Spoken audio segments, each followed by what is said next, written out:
पड़े हैं और उसी के पैरेलल पूरे देश में मामले दिखाई पड़ रहे हैं वैसे ही। बिल्कुल, देखिए लगातार देश में आंकड़े बढ़ रहे हैं और राजस्थान की बात करें तो यहाँ पर भी आंकड़े लगातार बढ़ते जा रहे हैं। लगातार 17,000 से ज़्यादा केसेस रोजाना दर्ज किए जा रहे हैं और राजधानी की बात करें तो 3,000 के ऊपर केसेस दर्ज किए गए हैं। लेकिन सबसे इम्पोर्टेंट बात यह है कि राजस्थान से आज दो राहत की खबर है। राहत की खबर ये कि आज से वैक्सीनेशन का काम है वो शुरू किया जाएगा 18+ आयु के लोगों के लिए। और दूसरी बड़ी राहत की खबर यह है कि आज से चिरंजीवी योजना शुरू की जाएगी जिसमें 5 लाख रुपए तक का बीमा राजस्थान के लोगों के लिए किया जाएगा। मेरे साथ मेरे सहयोगी आशुतोष हैं, उनसे हम जानकारी लेते हैं कि वैक्सीनेशन का काम कब से शुरू होगा आशु, और सबसे इंपॉर्टेंट बात यह कि आज से चिरंजीवी योजना शुरू की जा रही है। देखिए, बिल्कुल राजस्थान के लिहाज से आज महत्वपूर्ण दिन है। चिरंजीवी योजना आने वाले दिनों में मील का पत्थर साबित होगी और जो एक एम लेके चल रहे थे मुख्यमंत्री के राजस्थान की जो सेहत है और राजस्थान वासियों की जो सेहत है उसका ध्यान रखा जा सके, उसमें अहम जो रोल है वो अदा करेगी ये वाली योजना। दूसरी बड़ी बात जो वैक्सीनेशन है, कल थोड़ा सा कन्फ्यूज़न की स्थिति रही कि क्या हमको वैक्सीन की खेप मिलेगी नहीं मिलेगी, और शाम होते होते एक अच्छा मैसेज आया कि तकरीबन 5 लाख से ज़्यादा जो वैक्सीन है वो हमको उपलब्ध हो पाएगी। और उसके बाद में राज्य सरकार के स्तर पे ये फैसला लिया गया कि अब जो 18+ हैं उनको भी वैक्सीनेट किया जा सकेगा। तो प्रक्रिया शुरू हो चुकी है। जितने भी हमारे सेंटर्स हैं, प्राइवेट हॉस्पिटल्स हो, CSC हो, PSC हो, गवर्नमेंट हॉस्पिटल्स हो, जहाँ जहाँ पे हमारी वैक्सीनेशन की साइट्स हैं, राजधानी जयपुर की बात करें तकरीबन 400 से ज़्यादा वैक्सीनेशन की साइट्स हैं। अच्छी बात यह है कि ये जो अब पूरा रहने वाला है वैक्सीनेशन का कार्यक्रम, ये जो फेज़ रहेगा इसको 3rd फेज़ के तौर पर हम देख रहे हैं। सबसे बड़ा फेज़ है, सबसे ज़्यादा संख्या में लोग हैं और टेक्निकली अगर इसको समझें, मेडिकल एक्सपर्ट की भाषा में अगर इसको समझें तो ये वो जनरेशन है, ये वो आयु वर्ग के लोग हैं जो सुपर स्प्रेडर भी हो सकते हैं। यानी कि कामकाज की तलाश में घर से बाहर जाते हैं, नौकरी के लिए बाहर जाते हैं। वृद्ध को आपने वैक्सीनेट कर दिया, 16 वालों को आपने वैक्सीनेट कर दिया, वो अपने अपने घरों पर हैं, सुरक्षित हैं, घरों से बाहर भी नहीं निकल रहे हैं। लेकिन ये जो कामकाज, जरूरी कामकाज के लिए बाहर जा रहे हैं, आशीष बिल्कुल सही बात है। अभी आप दोनों के पास फिर से आऊंगा, आशु के पास, आपके पास, लेकिन निश्चित रूप से सुपर स्प्रेडर हो सकते हैं, इसलिए इनको वैक्सीनेट करना सबसे पहले जरूरी है। बुजुर्गों को इसलिए किया गया क्योंकि उनकी आयु और उनके भीतर शारीरिक जो क्षमता है वो कमजोर हो जाती है, तो ऐसे में उनको बचाना भी है, इसलिए पहले उस चरण में उनको लाया गया। अब 18+ जो लोग हैं। लेकिन कोटा में क्या हलचल चल रही है? हिमांशु मित्तल लगातार हमारे साथ बने हुए हैं। हिमांशु, आपके पास आते हैं, क्या कह रहा है कोटा आज? आशीष, देखिए, पहले मैं मेरी शुरुआत तस्वीरों के साथ में करना चाहूँगा। ये तस्वीरें जरा मेरे कैमरामैन कैमरे को अप करके दिखाएं और इस भीड़ को दिखाएं, इस ट्रैफिक को दिखाएं, इस आवाजाही को दिखाएं और इस वाहनों के रेलम पहले को दिखाएं। और साथ में अब चाहूँगा कि आपकी खुद की प्रतिक्रिया कि ये तस्वीरें आखिर क्या बोलती हैं आशीष। बिल्कुल जाहिर तौर पर हिमांशु, जो आपके जहन में चल रहा है सवाल वही मेरे भी है और वही सभी के दिमाग में है कि ये अगर तस्वीर उभरेगी तो चेन कैसे टूटेगी, कैसे बचा पाएंगे लोगों को? लोग समझने के लिए तैयार नहीं है। रोजाना मौत हो रही हैं, 4 लाख से ज्यादा मामले देश में आए, 3,500 मौत हो गई 24 घंटे में, 155 24 घंटे में मौत हो गई राजस्थान में। लेकिन लोग अभी भी लापरवाही छोड़ने पर राजी नहीं है, अपने लापरवाह रवैये पर आमादा हैं। हिमांशु,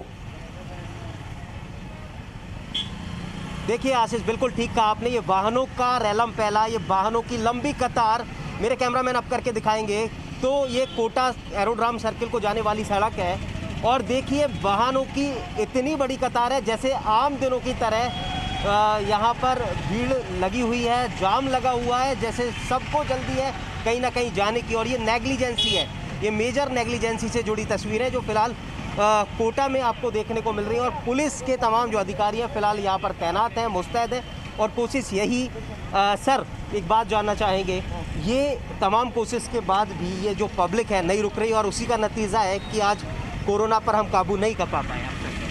लोगों को अनाउंस करके भी खूब समझा दिया, अखबार के माध्यम से, इलेक्ट्रॉनिक मीडिया के माध्यम से खूब अपील कर दी गई, उसके बावजूद लोग बेवकूफ़ी करके, लापरवाही करके रोड पे आ रहे हैं, जिसकी वजह से क्राउड क्रिएट हो रहा है और संक्रमण को बढ़ावा मिल रहा है। हम कोशिश कर रहे हैं कि पनिश करके लोगों को बाध्य करें कि घर पे रहें। हमने मोटिवेट करने का खूब प्रयास किया है, अनाउंसमेंट किया है, रैलियां निकाली हैं, उसके बावजूद भी लोग रोड पे आ रहे हैं अनावश्यक तौर पे। तो आप देख रहे हैं यहाँ पे हम चालान कर रहे हैं, अधिकतम संख्या में गाड़ियाँ सीज कर रहे हैं। सर लेकिन बेवजह के जो बहाने हैं वो भी लोग अपने आप को चालान से बचाने के लिए करते हुए नजर आते हैं। फिलहाल वो यहाँ पर भी हो रहा है। लोग मेडिकल इमरजेंसी शो करके बहाना बना के जाना चाहते हैं। स्टेट गवर्नमेंट के क्लियर डायरेक्शन है कि सैटरडे संडे प्योरली कर्फ्यू है, रेड अलर्ट घोषित किया जा चुका है, उसके बावजूद लोग घरों से बाहर निकाल रहे हैं। ऐसे लोगों को हम पनिश करके ये बताने की कोशिश कर रहे हैं कि आपको घर में रहना होगा स्वस्थ रहने के लिए। क्या क्या बहाने हैं इन लोगों स्वस्थ रहने के लिए आपको घर में रहना होगा, उन्हें क्या क्या बहाने लोगों को बताने की कोशिश कर रहे होंगे। लेकिन मैं बिल्कुल मनोज सर आप एक बात बताइए, लगातार आप लोग यहाँ पर कार्रवाई कर रहे हैं, जब ऐसे लोगों पर कार्रवाई करते हैं तो लोगों के कुतर्क क्या होते हैं, लोगों के बहाने किस तरह के होते हैं? हर आदमी एक तो मेडिकल किसी लाइन से जुड़ा होने का प्रयास करता है और किसी न किसी डिपार्टमेंट से जुड़ा होने का प्रयास करता है, या बीमारी का कोई पुराना पर्चा लेके आता है और कोई न कोई कि मैं आटा लेने जा रहा हूँ या सब्जी लेने जा रहा हूँ, जबकि वो यहाँ से 10 किलोमीटर दूर से आया, ये सामान अपने आसपास से भी ले सकता है। ऐसे कुतर्क देते हैं जिनके खिलाफ हम कार्रवाई करते हैं, समझाते भी हैं उनको। देखिए ये बहाने हैं, कोई सब्जी लेने जा रहा है, कोई आटा लेने जा रहा है और कई किलोमीटर दूर का सफ़र तय करते हैं, जबकि वो उनकी गली में, उनके मोहल्ले में, उनके पड़ोस में ये तमाम चीज़ें मिल सकती हैं। और ये भीड़ देखिए, ज़्यादा कुछ बोलने की ज़रूरत नहीं है, ये भीड़ ऐसा लग रहा है कि किसी तरह का कोई लॉकडाउन नहीं है, किसी तरह का कोई कोरोना नहीं है, किसी तरह का कोरोना को लेकर खाकी वर्दी में तो दिखाई पड़ रहे हैं पुलिस वाले। ये तस्वीर ये काली ड्रेस में जो हैं, क्या ये सिविल डिफेंस के लोग हैं? आशीष देखिए, ये कमांडो कोटा पुलिस की कमांडो की टीम है, हाँ। जिसे फिलहाल लॉकडाउन की सख्ती से पालना करने के लिए यहाँ पर उतारा गया है। ये कमांडो की टीम है जो खुद यहाँ पर इस वक्त ऐसे लोग जो नेग्लिजेंसी बरत रहे हैं, ऐसे लोग जो लॉकडाउन का उल्लंघन कर रहे हैं, ऐसे लोग जो बेवजह सड़क पर निकले हैं, उन पर उनके साथ में जो सख्ती के लिए यहाँ पर जो तमाम पुलिस अधिकारी है उनके साथ में इस टीम को तैनात किया गया है, ताकि पब्लिकली एक मैसेज भी जाए कि शहर के चौराहों पर किस तरह से सख्ती जो है वो बढ़ती जा रही है। लेकिन मुझे भी ताज्जुब होता है इन तस्वीरों को देख कर के, जो फिलहाल मैं कोटरी सर्किल पर देख पा रहा हूँ। ऐसी भीड़ लगी हुई है, वाहनों की लंबी लंबी कतार, ऐसा जाम लगा हुआ है जैसे कि कोई भी लॉकडाउन नहीं है, किसी तरह का कोई लॉकडाउन नहीं है, सामान्य दिनों की तरह आज का दिन है, किसी तरह का कोई कोरोना नहीं है। ये तस्वीर फिलहाल लोगों की मानसिकता के साथ में तो यही जो अपने आप में बताती हुई नजर आती है, जो चिंतनीय भी है। और इन्हीं तस्वीरों की वजह से ये वो दृश्य है हिमांशु, ऐसी तस्वीरों ये वो दृश्य है जब कर्फ्यू है, जैसा खुद पुलिस के ऑफिशियल ने ये बात आपसे कही, शेयर की कि कर्फ्यू है, फिर भी लोग इस तरीके से आवाजाही कर रहे हैं। अलग अलग तर्क हैं, कोई कहता है हम सब्जी लेने जा रहे हैं, कोई कहता है हम राशन के लिए निकले हुए हैं, कोई कहता है कि मैं मेडिकल इमरजेंसी सेवा से जुड़ा हूं, कोई अपने सरकारी विभागों का जिक्र या उसका हवाला देकर यहां से निकल जाना चाहता है। कुल मिलाकर हर एक व्यक्ति यहां पर आवाजाही का हिस्सा है और यही लोग स्प्रेडर के तौर पर कोरोना के संक्रमण को बढ़ाते हैं। ये अपने आप में बहुत चिंता का विषय हो जाता है। त्रिभुवन रंगा भी बीकानेर में लगातार बने हुए हैं। त्रिभुवन, रोजाना हम लोग देखते हैं बीकानेर पे कोर्ट गेट का हमने हाल देखा, लगातार रौनक वहां से बता रहे थे। आज अभी आप कहां पर हैं और वहां की स्थिति क्या देख पा रहे हैं? और चूंकि सैटरडे संडे 2 दिन इम्प्लीकेशन होता है कहीं ना कहीं कर्फ्यू का, तो ऐसे में क्या कुछ तस्वीर ऐसी नजर आती है? जी आशीष, अभी हम बीकानेर के सबसे व्यस्तम चौराहे है मुरलीधर व्यास नगर, वहाँ खड़े हैं। जैसा हिमांशु कोटा की तस्वीर बता रहे थे, कुछ वैसी ही तस्वीर यहाँ है। वीकेंड का कोई भी यहाँ असर दिखाई नहीं दे रहा। मेरे पीछे देख सकते हैं जिस तरह से लोगों की भीड़ है, लोग हैं जो लगातार बगैर मास्क आ रहे हैं। और ये मुख्य चौराहा है, ना तो यहाँ पुलिस की कोई व्यवस्था है, और आप देख सकते हैं कितने लोग हैं जो आवागमन कर रहे हैं। अगर वो भी उस हिसाब से कि सिर्फ सब्जी का बहाना है, किसी को मेडिकल का बहाना है, हम लोगों से बात भी करेंगे। और कहीं भी ऐसा लग नहीं रहा है कि वीकेंड कर्फ्यू है, सामान्य दिनों की तरह यहाँ चल रहा है। जबकि बीकानेर का जो आंकड़ा है वो लगातार बढ़ता जा रहा है। कल भी बीकानेर में 1078 पेशेंट आए थे। आज जो सुबह की पहली रिपोर्ट आई है उसमें 517 पॉजिटिव केस आई हैं।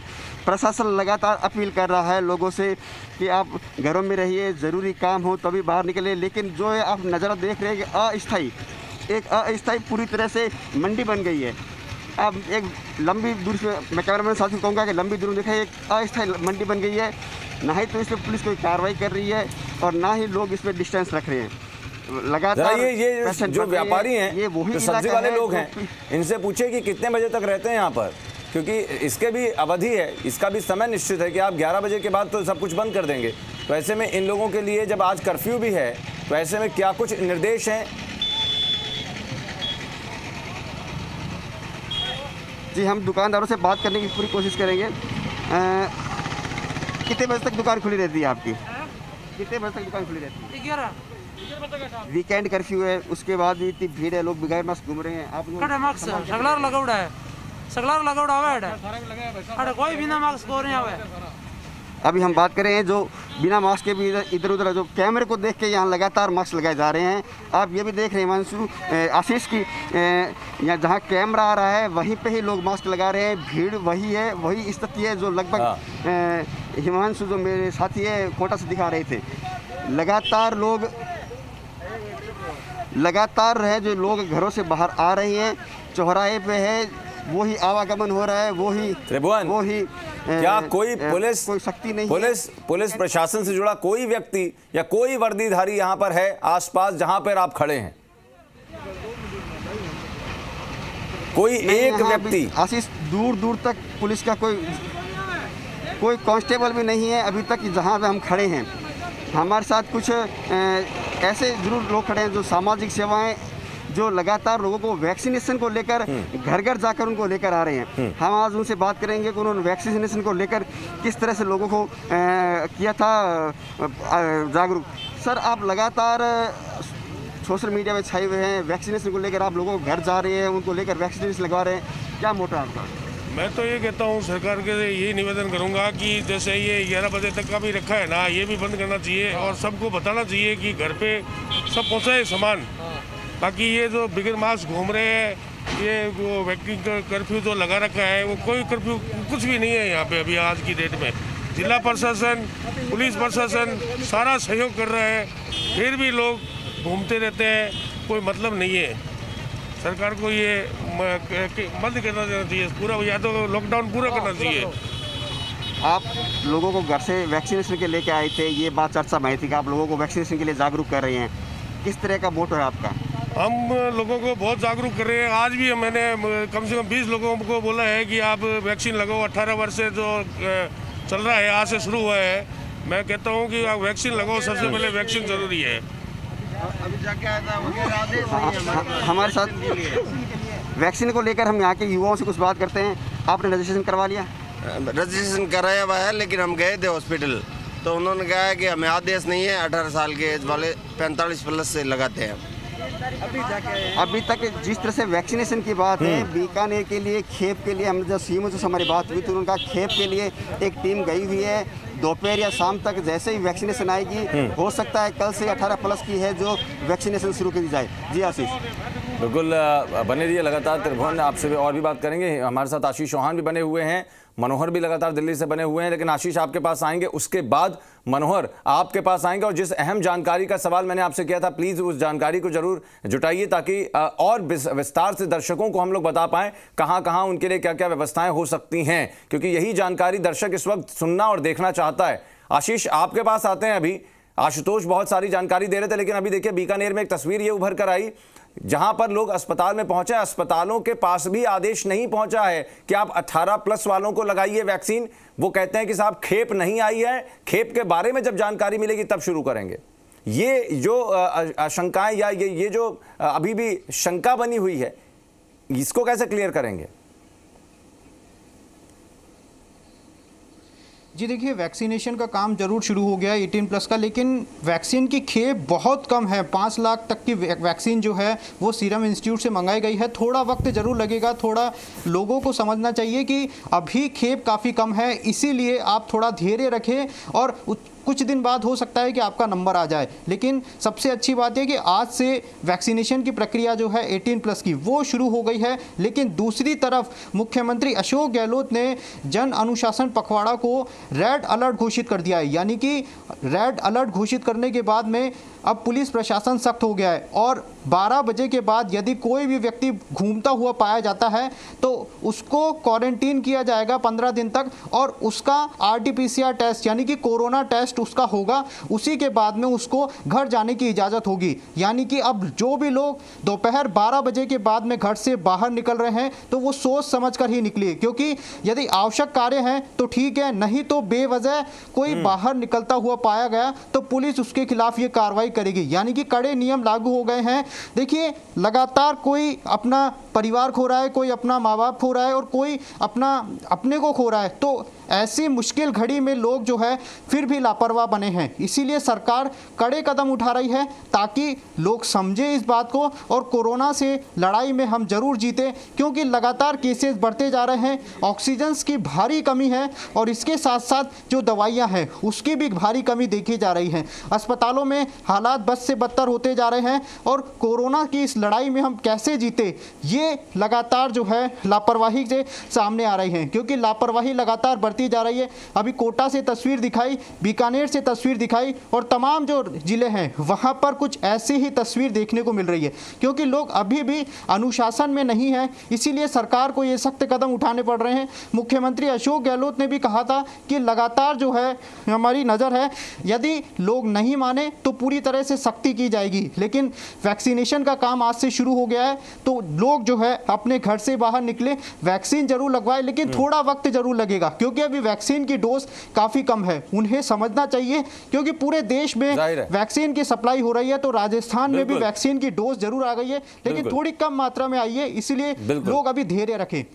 हाँ, थोड़ा सा पेशेंस रखना पड़ेगा, किसी भी चीज में पैनिक ना हो, ये बार बार एक्सपर्ट्स भी कह रहे हैं, जो जिम्मेदार लोग हैं वो भी कह रहे हैं। हमारे सभी सहयोगी लगातार बने रहेंगे, मनोहर के पास अहम जानकारी के लिए पहुंचेंगे दिल्ली, लेकिन एक छोटे से ब्रेक के बाद, ब्रेक के उस पार लगातार हम कोरोना को लेकर जो अपडेट आ रही है, ग्राउंड जीरो की जो रिपोर्ट्स है वो आप तक पहुंचाएंगे।